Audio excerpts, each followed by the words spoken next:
A análise do livro Primo Basílio, Eça de Queiroz. Este episódio doméstico, conforme o classificou Eça de Queiroz, pretende mostrar a todos, de maneira exemplar, a tese da corrupção da família, vista como uma instituição burguesa, salientando-se a família da média burguesia lisboeta, que tem seus valores fundamentais atacados pelos escritores realistas. Não vemos, contudo, consistência psicológica nas atitudes de Luísa, que é tomada pelo medo, e não pelo amor. Ela traz seu marido arrastada pela circunstância, como se fosse um joguete nas mãos do destino, como se não tivesse domínio sobre si mesma. Machado de Assis chegou a recolocar, de forma irônica, a tese defendida por essa em sua obra. Diz que a boa escolha de criados é uma condição de paz no adultério. Em princípio, Luísa, Basílio e Jorge são as peças do questionamento do casamento, que ocorre através do adultério, e constituem-se nos principais personagens da história. Analisando-os, começamos por encontrar uma Luísa frágil, incapaz de agir e refletir, o que é atribuído, no decorrer da obra, de forma absolutamente naturalista, à ociosidade da vida que leva, e ao temperamento romântico que mantém, constantemente alimentado pelas leituras de Walter Scott, e de outros romances água com açúcar, que lhe proporcionam devaneios, como no caso de A Dama das Camélias, de Alexandre Dumas. Assim, os sinais naturalistas já começam a se misturar aos realistas nesta obra. Notamos em Luísa, de um lado, a crítica realista sentimentalidade romântica.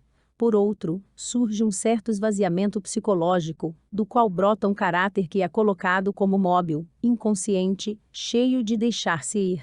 Isso parece até um exagero das tendências naturalistas, que se mostram muito fortificadas nessa obra de Eça. Basílio é mais um tipo do que, propriamente, uma pessoa, como ocorre com Luísa e a maioria dos personagens.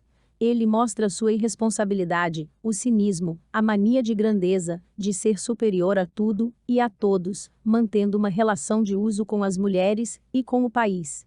É um janota, um almofadinha, um homem classificado como maroto e sem paixão, que não apresenta justificação para sua tirania, já que o que deseja é apenas, e tão somente uma aventura, o amor de graça, como diz o escritor Teófilo Braga. Jorge é marcado por uma personalidade pacata. É manso, dividindo-se entre seu papel de homem casado e o de engenheiro, diante da sociedade, e aquilo que sente de verdade, no fundo de si mesmo.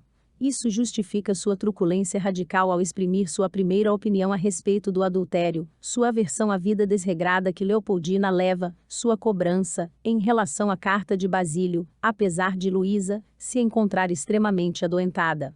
Por outro lado, ele muda de opinião e perdoa Luísa, devido ao desespero, pois não deseja vê-la partir desta vida.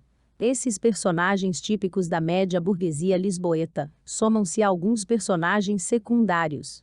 O conselheiro Acácio caracteriza-se, de acordo com Eça, pelo formalismo oficial e representa o convencionalismo bem-sucedido, o vazio ou vacuidade premiada, na exata proporção em que carrega, além do título de conselheiro, obtido por uma carta régia, também a nomeação de cavaleiro da Ordem de São Tiago, justamente por todas as obras sem utilidade e supérfluas escritas por ele, como a de inscrição das principais cidades do reino, e seus estabelecimentos.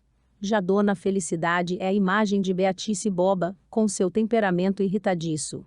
Ernestinho retrata o azedume do descontentamento. Julião Zuzarte, às vezes, é até um bom rapaz. Sebastião, contudo, é considerado dono da força de um ginasta e da resignação de um mártir. Outra marca naturalista de O Primo Basílio é a presença das classes socialmente inferiores, com sua aversão devastadora aos mais abastados. Aparecem Paula, o patriota, que detesta padres e mulheres, a carvoeira que é imunda e disforme de obesidade, e Prenhês, as estanqueiras, que tem um carão viúvo, personagens que servem de exemplo da vizinhança, que cerca Luísa e Basílio. Além desses, temos a figura de Tia Vitória, que é um exemplo inculcadeira ou exemplo alcoviteira, profissional na arte de orientar criados contra patrões.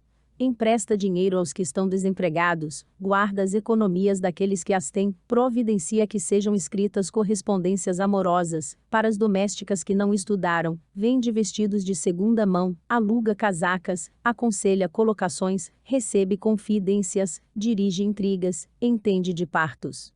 São estes, como frequentadores da residência de Luísa e Jorge, personagens secundários apresentados com traços de grande força naturalista. A expressão máxima deles, contudo, reside em Juliana, que mostra o caráter mais completo e verdadeiro do livro, o mais íntegro, inteiro, de acordo com a opinião de Machado de Assis.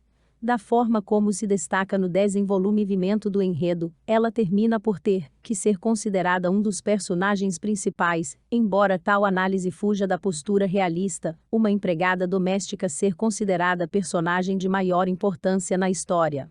Sintetizando os traços mais marcantes de Juliana Couceiro Taveira, devemos começar pelo seu suplício de estar servindo há mais de 20 anos, sem que se acostume a fazê-lo. Não nasceu para servir, e, sim, para ser servida. Passa do azedume, do gênio embezerrado, para as desconfianças, a maldade, o ódio irracional e pueril pelas patroas para as quais trabalha, rogando-lhes pragas. Costuma cantar a carta da adorada, e usar a expressão récua de cabras, quando se entristecia. Juliana é invejosa, curiosa, gulosa, e encontra, em casa de Jorge e Luísa, o grande segredo de que sempre precisou. Apossando-se dele, desforra na piorrinha, é assim que chama a Luísa, ironicamente, toda a mágoa que acumulara no decorrer dos anos, inclusive a de ter conservado sua virgindade, a qual ela comparava com a devassidão da bêbeda. A empregada tem um vício, que é o de trazer o pé sempre muito bonito, enfeitando com botinas, e expondo-as no passeio público. Essa personagem, enfim, é um claro exemplo da utilização do estilo naturalista bem-sucedido no livro, opondo-se à inconsistência de Luísa, e de todos os outros personagens, que são excessivamente caricatos, modelares, exemplos sumários das teses da literatura do naturalismo. O foco narrativo aparece em terceira pessoa, e revela um narrador onisciente. Percebemos sua postura irônica, crítica, reforçando defeitos e vícios de certos personagens, o que não permite que seja imparcial. O tempo é cronológico, com uma sequência praticamente linear. Surgem quebras, quando Luísa recorda o passado, passando pelo namoro com Basílio, e o casamento com Jorge, ou quando o passado de Juliana é revelado pelo narrador aos leitores, a fim de que estes possam compreender melhor a revolta dela. O espaço está concentrado em Lisboa. Os males que desagregam a sociedade são mostrados no romance. Surgem a decadência moral, a ociosidade, o relacionamento de superfície, o uso das aparências e das convenções, o tédio disfarçado pela aventura, os abusos da sexualidade, a hipocrisia, e assim por diante.